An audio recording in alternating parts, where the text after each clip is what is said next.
I was sitting here, and my wife, Sue, was sitting here. Danny was in his bedroom down the hallway over here, and he came out of his bedroom and said, "Hey, Mom and Dad, can you guys close your eyes? I have a surprise for you."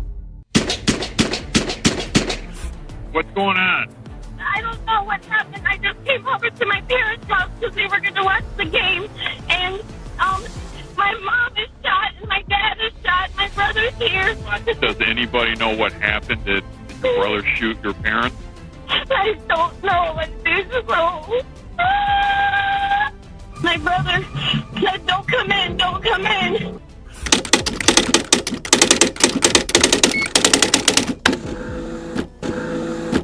We all have disagreements within our family, be it over trivial things like what to watch on TV, or more serious issues like finances and partners. But when stubborn child Daniel Petrick clashed with his parents over a copy of Halo 3, their battle would end in the most unthinkable of ways, leaving one dead and another fighting for their life. Daniel's story would not stop there either. Outrage aside, it was the next case to spark nationwide debate over the video game industry and further question the notion of violence for entertainment. But who was Daniel Petrick?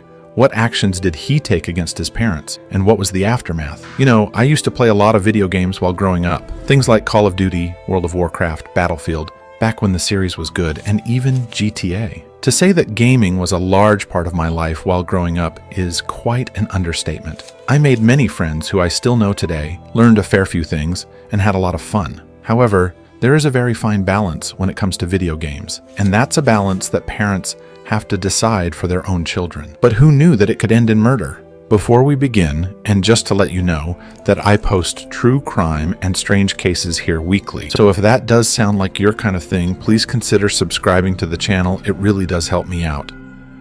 It's here in the leafy neighborhoods of Wellington that we find the Petrick family. Susan Petrick, aged 43, and her husband Mark were the proud parents of their two daughters, Heidi and Holly, and of course their son Daniel. The Petricks were a typical suburban family. Susan and Mark had been married for around 23 years. Focusing on Susan, she was born and raised in Cheverly, Maryland, and it was after attending Valley Forge Christian College in Pennsylvania that she met and fell in love with Mark. At the time that this story takes place, Susan was happily working in Weber's Healthcare, a nursing home found within Wellington, whereas for Mark, he was a Pentecostal minister at the New Life Assembly of God. As a result, all three children were raised in a Christian household. They were all described as having a good relationship with their parents, and the family home was about as peaceful as a family of 5 could get. Focusing on our main character of the story today, Daniel Petrick was a 16-year-old kid who fit the American standard. Born on August 24th,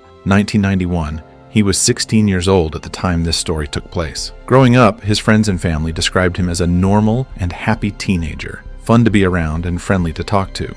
To add to this, he also appeared to be very enthusiastic about the Bible in his younger teen years, and remained out of trouble while at school too. And although he may not have been the brightest crayon in the box, he certainly was not the most dull either, and was able to consistently achieve average to good school grades. Being a teenager growing up in a small American town, it is no surprise that Daniel found quite a large interest in video games, and unfortunately, after a spinal injury, this interest would continue to grow. After contracting a spinal injury during a skiing holiday, Daniel was housebound for more than an entire year. As a result, the TV became his best friend, and eventually, the Xbox did too. But herein lies the problem, because although Mark didn't mind video games, he despised violent ones, and that's when Daniel started to take an interest. You see, at the time, in the year 2007, parents were not too sure what to think about violent video games. The realism was relatively new, and they didn't know how it would affect their children. Actually, even I faced this issue. I was 15 years old at the time, and my mom was not comfortable with the game GTA. In fact, it was banned in the family house, and so I snuck around a friend's house to play it instead. You know, at the time, it really aggravated me, but I guess in hindsight, I fully understand why she was uncomfortable. So, I guess, Mom, I'm sorry. Anyway, this was when Daniel and his friends all found an interest in Halo 3, and back in the patriarch household, that's when tension began to grow. For those of you who don't know, Halo is a first-person shooter that puts you in the shoes of Master Chief, an enhanced super soldier that must fight aliens and parasites. Halo was massively popular back in the day and still has a very loyal fan base. It was the best-selling game of 2007 and even still today is considered to be one of the most influential FPS games of all time. So, it's kind of obvious why a 16-year-old would love to play this game, and especially if all of his friends were playing it too. But Daniel's gaming habits remained unchecked, and he would more than 8 hours of video games every single day. And when his father banned Halo 3 from the household, he would simply go over to his friend's house instead. And as you can likely imagine, as the consequences against Daniel increased, so did his reaction against them. Tensions really began to build in October 2007, and it all started when Daniel asked his father if he could buy him a copy of Halo 3. The answer was of course no, which provoked a tantrum from the teenager. Mark remanded that his son was to stop playing all violent video games. The man was very closely aligned with his Christian beliefs and thought that these games were bad for Daniel's mind. He therefore gave his son an ultimatum: stop playing Halo 3 or move out of the house. Daniel, being the short-sighted teenager, picked the latter, moving in with a friend for several days, as they played games for up to 18 hours a day. However, when his friend's parents grew concerned, they requested that Daniel move back home. Naturally, this did nothing to fix the tension between father and son. Mark's boundaries remained very clear, but Daniel was ready to test them. After sneaking out of his bedroom window, Daniel traveled to his local GameStop to buy himself a copy of Halo 3. However, after bringing it home and sneakily trying to play it, his father caught him in the act, and as expected, a huge argument broke out between him and his parents. Confiscating it off of him, Mark placed the game inside the family safe, storing it next to his Taurus .92 handgun. Both of these things were inaccessible without the safe's key, which Mark kept in his own secret location. And with both objects strictly out of access for the troubled teenager, Mark hoped that the issue would settle down in the coming days. But unfortunately for him, and even more unfortunately for his wife, these hopes would be dashed in the most horrific of ways. October 20th, 2007 started like any other weekend. It was a Saturday, and the Pietrek family were enjoying their time off. Their older daughter Heidi was expected to come home later that evening, where they would all watch baseball together. As the evening approached, Daniel walked into the family living room to talk to his parents, and with a tone of excitement in his voice, he asked them to close their eyes. "I have a surprise for you," he said. Mark and Susan were rather shocked by this. Daniel had spent the last few days in a very foul sulk. However, he now appeared to be positive and in an apparently giving mood. Curious to know what his surprise was, they both closed their eyes while remaining seated on the sofa. And with their eyes closed, Mark could hear Daniel walk behind him. With bated breath, he waited with anticipation as to what his son could be up to. But that was when he heard the all-too-familiar metallic click. And I was sitting here, and my wife, Sue, was sitting here. Danny was in his bedroom down the hallway over here, and he came out of his bedroom and said, "Hey, Mom and Dad, can you guys close your eyes? I have a surprise for you." And I didn't know he already had my 9mm handgun, and he just put it against the side of my head here. I was sitting here, kind of laid back, and he put it right here and shot me. In one of the most devious plots ever, Daniel had tricked his parents into lowering their guard. There was no surprise waiting for them. And now, with Mark's eyes closed, Daniel cocked the gun to the back of his head. In a feeble attempt to recover his game, Daniel had spent the last few days trying to find the key to the safe. And now that he'd opened it, he found the gun next to his copy of Halo 3. It was then, armed with his father's handgun, that Daniel stepped into the of irreversible actions. He shot his father once in the head, before firing 4 rounds at his mother. The bullet to Mark's head had incredibly not killed him, but he was only a hair's breadth from death. As for his mother, she had unfortunately died, making Daniel a cold-blooded killer. It was at that moment that, out of sheer coincidence, Daniel's sister had just returned home with her husband. Hearing the commotion inside, she ran in and found a horrific sight. But Daniel was not done yet. In the next shocking twist, Daniel pointed the gun at her, threatening her not to call the police. As Daniel made his getaway in the family van,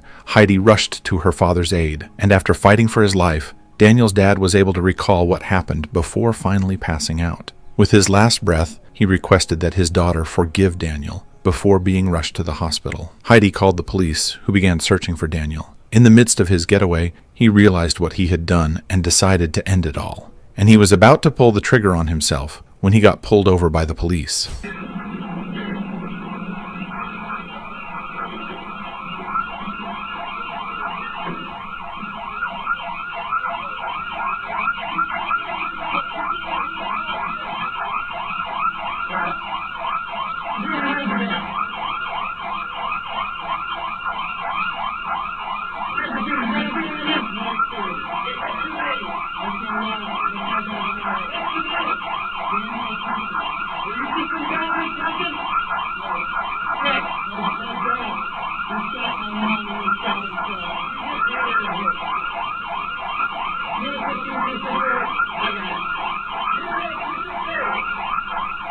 Daniel was immediately taken into custody. This is where things take a bit of a weird turn. After being arrested, Daniel pleaded not guilty to all charges of murder, attempted murder, and aggravated assault. You see, although he had indeed killed his mother and almost killed his father, he was under the influence of temporary insanity caused by the addiction to video games. For children, and for teenagers especially, in those teen years, the level of addiction is stronger than a heroin or a cocaine addiction. One of the bullets hit here, and the other bullet went out here. You can see why this would be controversial, and the judge overseeing the case had to consider Daniel's age and how he was potentially unaware of the consequences of his actions. During the trial, Mark miraculously made a full recovery and testified in favor of his son. You see, despite everything that had happened, he had forgiven him and was concerned that his son would face life behind bars. Mark requested a lighter sentence for his son. So I'm asking the court on Danny's behalf for a lenient sentence. I'm not Danny does have remorse and regret. And I believe God is a God of forgiveness and a God of second chances. Although God does not remove consequences, he doesn't. But he does give second chances, and I'm asking. But after considering the heinous crime that had taken place, the judge sentenced him to 23 years to life. It would take several years for Daniel to process the damage he had done, but after coming to terms with the actions, he gave several interviews in which he stated that he was regretful for what he did. This case will forever be ingrained in the memories of many, and again highlights the dangers that addiction can pose. Daniel Petrick is eligible for parole in 2030, when he will be 39 years old. But do you think that he was in the right mind when he committed the crime? Please, let me know your thoughts down in the comments below. Thank you so much for watching another video today.